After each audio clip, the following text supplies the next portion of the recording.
नमस्कार दोस्तों, ADR story channel में आपका स्वागत है। हमारी आज की कहानी है भाग्य को कोसना। ऐसी भी ज़िंदगी का क्या मतलब जिसमें थोड़ी सी भी खुशियाँ ना हो।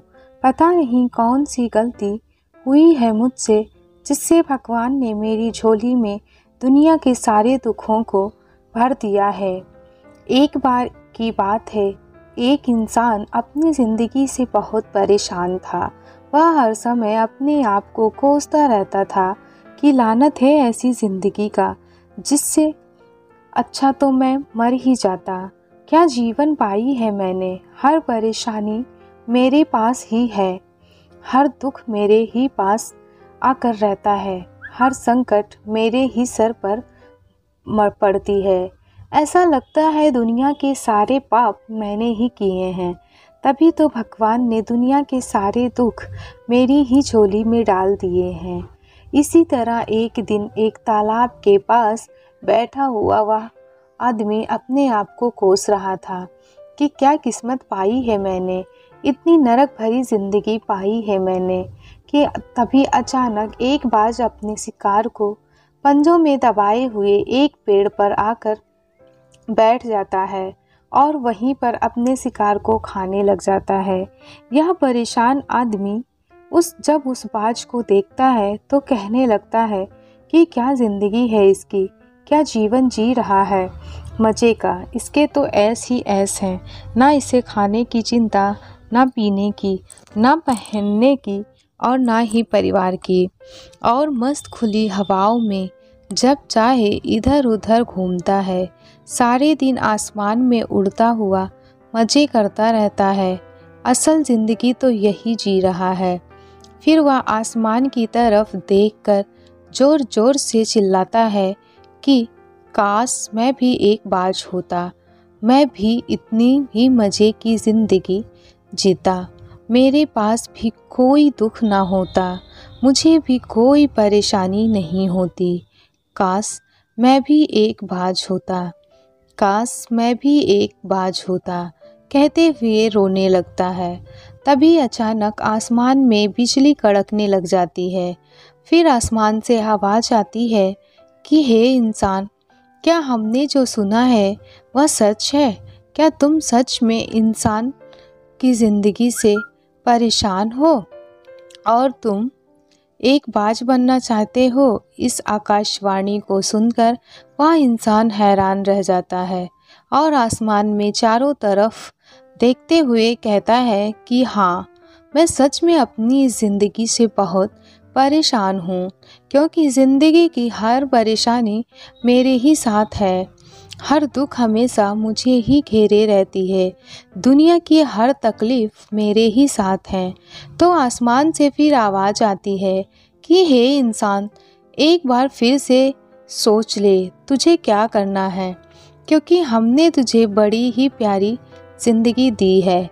लेकिन अगर फिर भी तू चाहता है कि हम तुझे बाज बना दें तो हम तुझे बाज बना देंगे, लेकिन अगर एक बार हमने तुझे बाज बना दिया तो फिर हम तुझे बाज से दोबारा इंसान नहीं बना पाएंगे। वह इंसान कुछ देर सोचने के बाद बोला कि मैं अच्छी तरह से सोच लिया हूँ कि मुझे बाज ही बनना है, क्योंकि मैं इस इंसान की ज़िंदगी से तंग हो चुका हूँ और एक बार बाज बनने के बाद दोबारा कभी नहीं कहूँगा कि मुझे इंसान बनना है। फिर आसमान से आवाज़ आई, ठीक है, अगर तुझे बाज बनना है तो मैं तुझे बाज बना देता हूँ। इंसान सुनकर बहुत खुश हो गया। वह खुली हवाओं में उड़ने लग जाता है, इधर उधर उड़ता हुआ खूब मज़े करता है और सोचता है कि क्या मज़े की ज़िंदगी है। असल ज़िंदगी जीने का मज़ा तो यही है, ना कोई चिंता, ना कोई परेशानी, ना ही कोई डर।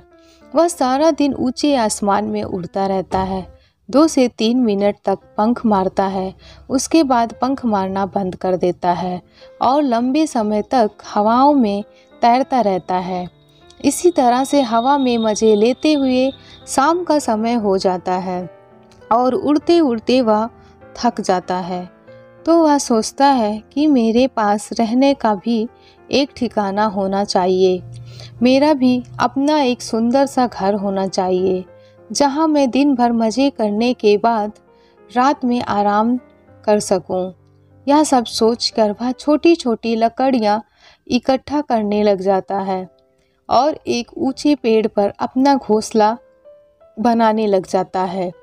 एक एक लकड़ियाँ इकट्ठा कर अपने लिए एक सुंदर सा घोंसला तैयार कर लेता है और आराम से अपने घर में सो जाता है।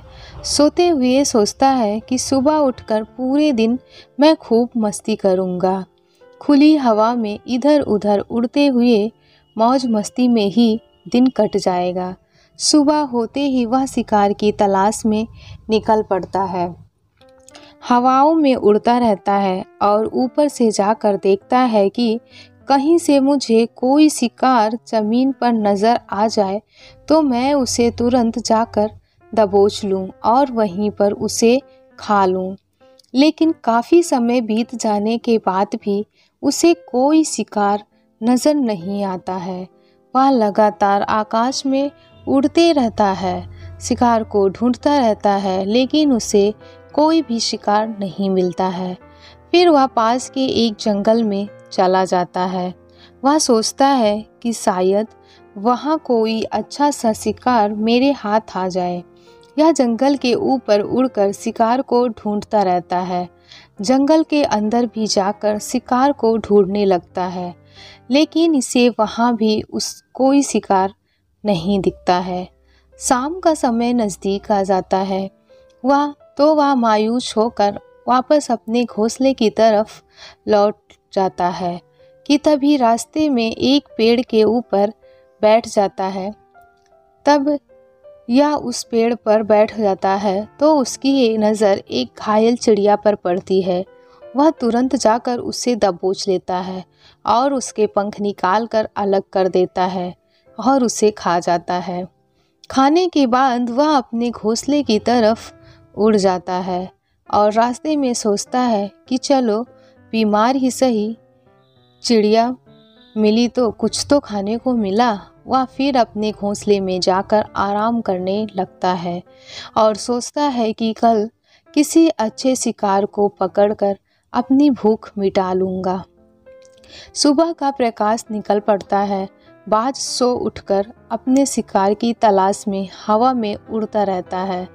वह बहुत देर तक उड़ता रहता है, लेकिन आज फिर कोई शिकार उसके हाथ नहीं आता है। काफ़ी समय बीत जाता है, लेकिन इसे कोई भी शिकार नज़र नहीं आता है। फिर यह आसपास के उस जंगल की तरफ चला जाता है, लेकिन वहाँ भी उसे कोई शिकार नहीं मिलता है। शाम का समय हो जाता है तो वह आज भी कल की तरह निराश होकर वापस लौटने लगता है और रास्ते में एक पेड़ पर ही आकर बैठ जाता है। वह सोचता है हो सकता है आज भी कोई बीमार चिड़िया मेरा इंतज़ार कर रही होगी, पर किस्मत हमेशा मेहरबान नहीं होती है। उसे वहाँ कोई बीमार चिड़िया नहीं मिलती है और वह थक हार कर मायूस होकर अपने घोंसले की तरफ चला जाता है और भूखा प्यासा ही सो जाता है। आज फिर वह सोचता है कि कल सुबह एक बड़ा सा शिकार पकड़ूंगा और आज की ही भूख मिटा लूँगा। वह अपने घोंसले में सोया होता है। वह गहरी नींद में होता है कि तभी अचानक एक भयानक तूफान आ जाता है। इस तूफान की वजह से हवा इतनी तेज होती है कि उसका घोंसला कहीं और उड़ जाता है और वह कहीं दूर दूसरी जगह होता है। वह नीचे एक नोकदार लकड़ी पर पड़ी होती है जो इसके पंजे में चुभ जाती है और इसे बुरी तरह घायल कर देती है। फिर कुछ समय बाद बारिश शुरू हो जाती है। बारिश से बचने के लिए वह एक पेड़ के नीचे छुपकर बैठ जाता है। बड़ी मुश्किल से उसकी रात कटती है। सुबह बारिश रुक जाती है। बारिश के रुकते ही चारों तरफ खुशियाँ ही खुशियाँ छा जाती हैं। चारों तरफ हरियाली छा जाती है। सब कुछ पहले जैसा हो जाता है, लेकिन वह बाज पहले के जैसा नहीं रहा।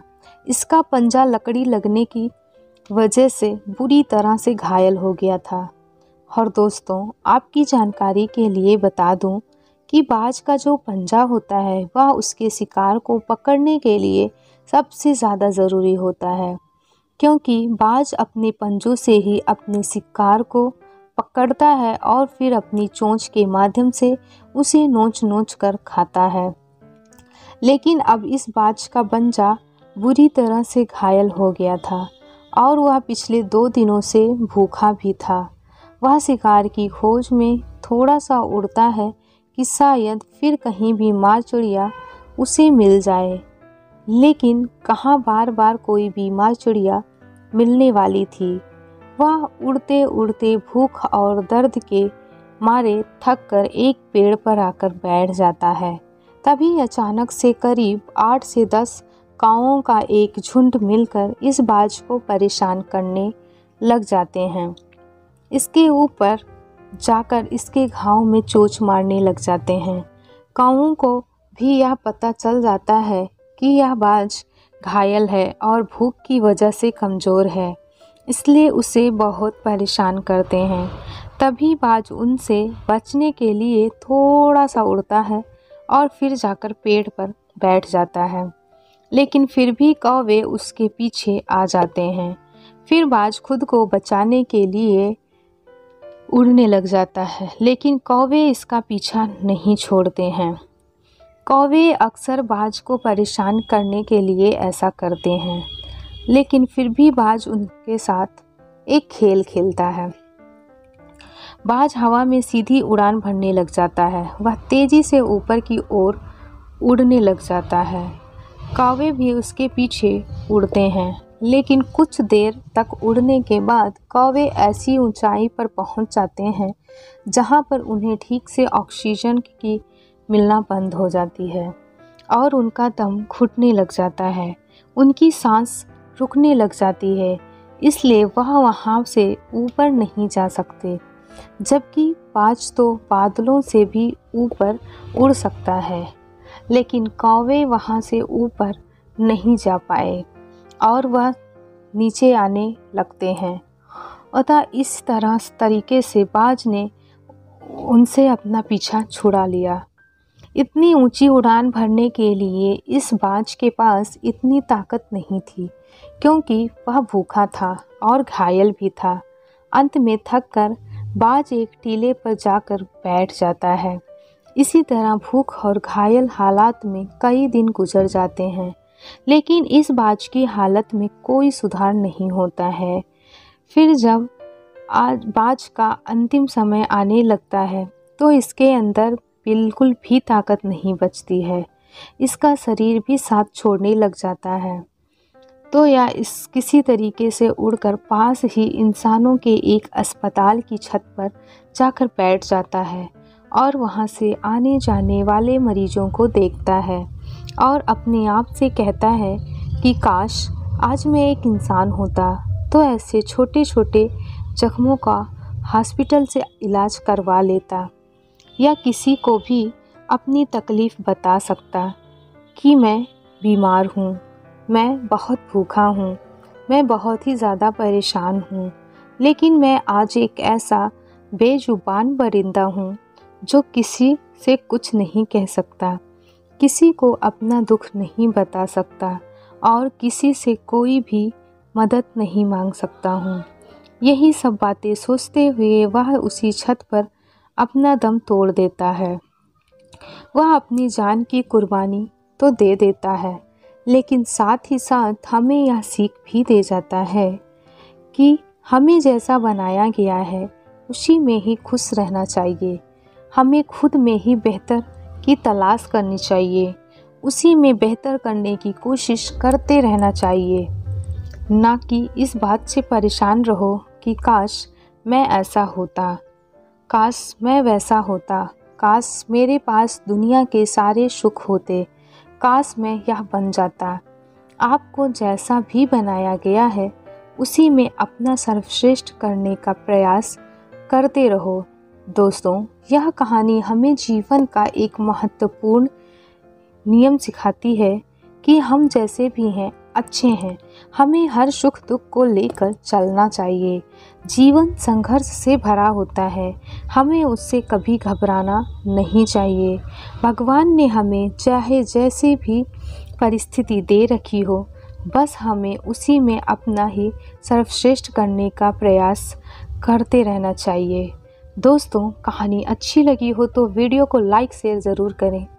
इसी तरह की और भी कहानी को देखने के लिए चैनल को सब्सक्राइब करना ना भूलें। धन्यवाद।